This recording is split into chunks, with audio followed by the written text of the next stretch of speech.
I want to talk with you guys a little bit about what I'm seeing in terms of the slowdown in higher education. And that's happening basically from two things. One is I'm sending out emails. I'm making a lot of calls to different institutions to get work or to get involved in meetings so that we can sell our materials to people at these institutions. Again, thinking about looking at us like Pearson's, but with the professor. And what the reaction that I'm getting right now, and that is coming both from people who were, institutions that we're approaching, but also people on the outside that I keep in contact with, is that we're starting to see a slowdown in the US economically. And that's doing two things. One is that it's causing businesses to hold off on doing professional development for their employees, basically because they're not sure what the economy is going to be like in the next 6 months. And so they're looking for the ability to trim budgets in or eliminate budgets in particular kinds of categories. And so businesses are being really, really sensitive to not getting involved too much in some long-term pieces, unless it's some specialized fields where they have really critical needs because they're trying to, either replace employees or they're trying to build capacity. Now, on the higher ed institutional side, what I'm getting messages about is in the Northeast, but also from some stuff overseas, Latin America especially, is one, the dollar strengthening is making our courses actually now quite expensive for people. And that is something that we're going to have to deal with, maybe in some sort of dynamic pricing piece. But it's going to be really, really tricky when economies are crashing, okay, when they're entering recession or deflationary periods, for them to be able to, and their currencies are becoming less valuable compared to the US, is that, think about how if the price rises 10, 15% in a month, okay, what kind of sticker shock that creates, especially for people who may be paying in dollars. Okay, now dollars for people outside in certain places in the world, kind of like euros too, depending, is that a storehouse of dollars allows them to hedge against the devaluation of their local currencies. So people are more likely to hold on to those for as long as possible and not want to use their dollars unless they absolutely have to. And they also want to get a hold of dollars rather than having to use the local currency. So it's going to be really, the overseas market is going to be trickier to get to. I've got to be thinking about how to deal with that, but it's tricky. So foreign students coming to the US, it's going to be tougher for them to afford that. Now, higher ed institutions in the Northeast are really trying to recruit lots of people from outside the US to come to those institutions because they pay full tuition and they're not paying using any kind of federal aid. So it's kind of a double whammy. We're going to see not for the top elite institutions, but for the medium and the low and the bottom 2/3. Okay, the ones that we're approaching and the ones that we are working with, that 2/3 section. They're going to have a harder and harder time recruiting those foreign students.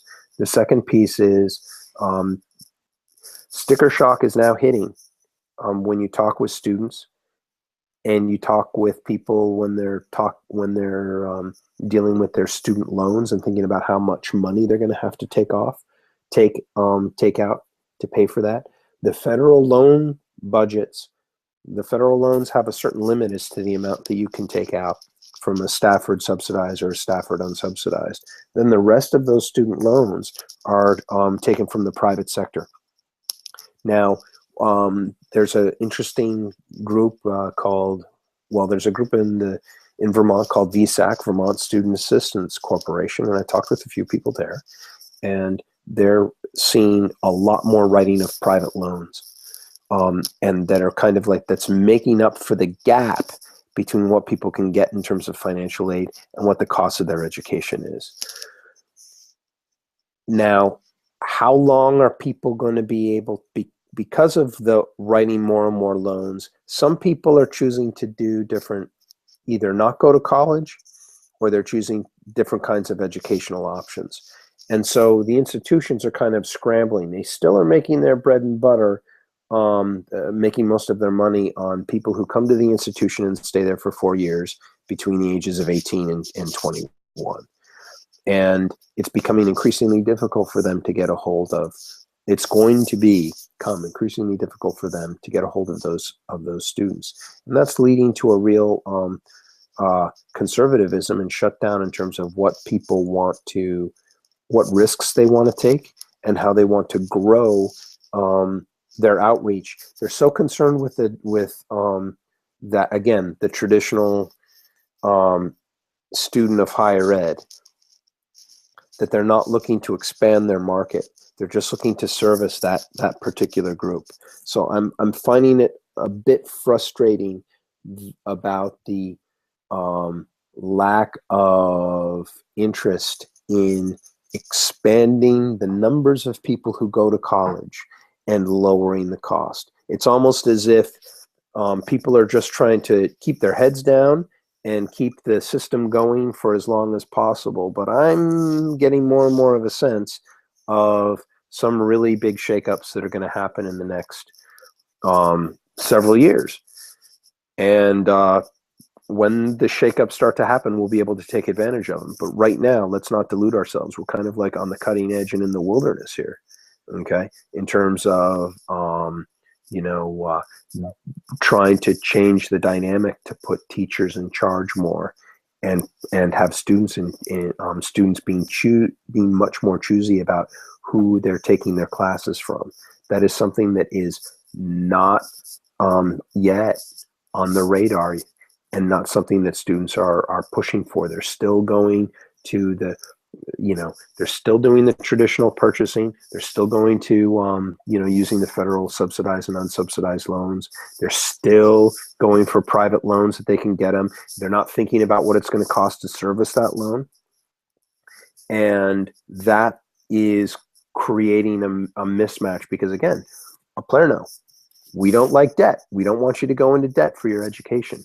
We're keeping the cost low so you can finance this while you're working. Okay, we want transfer credits to other institutions. All of those things are kind of like, flying against the prevailing wisdom. But our system will work. We're just going to be more patient and keep pushing, and keep going as for the foreseeable future, for a long time. And there's some really cool things which we can talk about next week when those meetings are done, that give me a lot of that are giving me hope. We've got students registering for classes. We're helping out students in particular classes at Burlington College. All those things are good, and we're just going to keep plugging along, and but realize, hey, this is a revolution, and we're going to have to push hard for it. End of sermon. But I thought I would let you guys know a little bit about what I'm thinking about, at the team meeting. If you've got comments, send them to me, because I'd like to know if you agree with me or if you disagree with me. Let me know.